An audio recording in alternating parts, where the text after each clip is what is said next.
first NCAA tournament appearance at home in front of your crowd here on your field. How much different is that than traveling on the road, and how important was it to have this experience at home, at your place, in front of your people? Yeah, you want to start? Yeah, so this year having it at home, it was like a surreal feeling. All the girls are super excited about it. Definitely a home field advantage that we do really well on our home field, and we were all just really, really excited about it. Yeah, I think like Carly says, it's great to be here, great to be with our fans, and just to have that comfort of knowing where you're going to play and the comfort of the field and so on. And it was really a big goal of ours from last year, because we played at Johns Hopkins in the first two rounds, and we recognized at that time how critical that advantage was. And so we talked about it after that game, and it was something that we really wanted to try to get done this year. And we're fortunate to have done real well in conference and non-conference to be able to get us to this point. Carly, 8th shutout in the last 9 games now for the team. You've allowed 1 goal total during that time. Not only you with 3 saves, but your defense. Can you talk about how impressive you guys have been and what's been working for you there? Yeah, we have a ridiculously awesome defense. They make my job really easy, and when they make a mistake, I have their back, just like when I make a mistake, they have mine. I think we all work really well together, and we're all just really lucky, and they make my job so easy.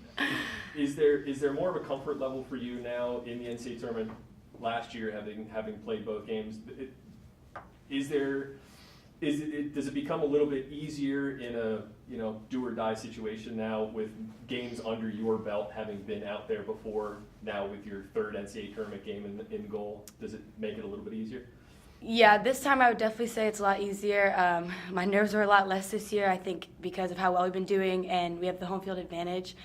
So I would definitely say, looking back, this was the most down my nerves have been, and I've just felt comfortable, and I know everybody in front of me is going to do their job, and I'll help them out as much as I can.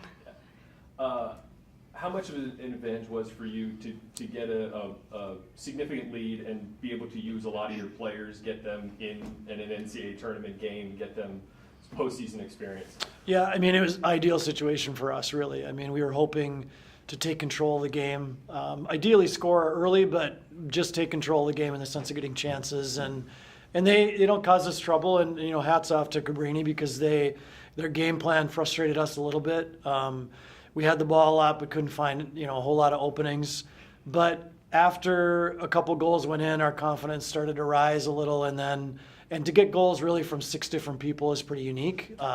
We've done that now the last few games, so that's been really important to us. And the fact that we can go into our bench and not only give rewards to those that have worked so hard for us that may not see a lot of time early in the season, but also that those players are capable, like the players that do get the nod. And so the momentum and within the game didn't shift that much, and we felt like rested some players we certainly wanted to, and so for us, when we laid down the game plan, couldn't have gone any better. Now looking forward, what are the different challenges both of you face, both as a coach and as a player, with a quick turnaround? The last back-to-back you had was at the beginning of the year. What type of challenges does that have and pose for you guys, having to come right back out there again tomorrow? Mm-hmm. You start.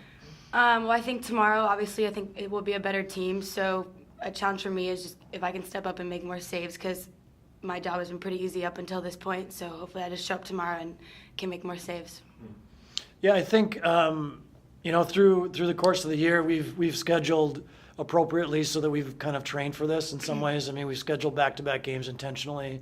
Been in this situation in the past, of course, and we gain advantage because we get to rest, even though it's 2 hours, 2.5 hours more. It doesn't seem significant. It can be. So depending on how this game goes for those two teams, it could be really significant. It certainly was for us last year against Johns Hopkins, because they got to rest and we didn't. I think the mentality of this team is really special and unique to the teams that I've had and been involved with here at CNU, in that their will to win is really, really high. And so we have a lot of faith in our bench. We have a lot of faith in anyone we put on the field. And we think that we showed that today, but also that whoever gets called on tomorrow is going to give everything they can.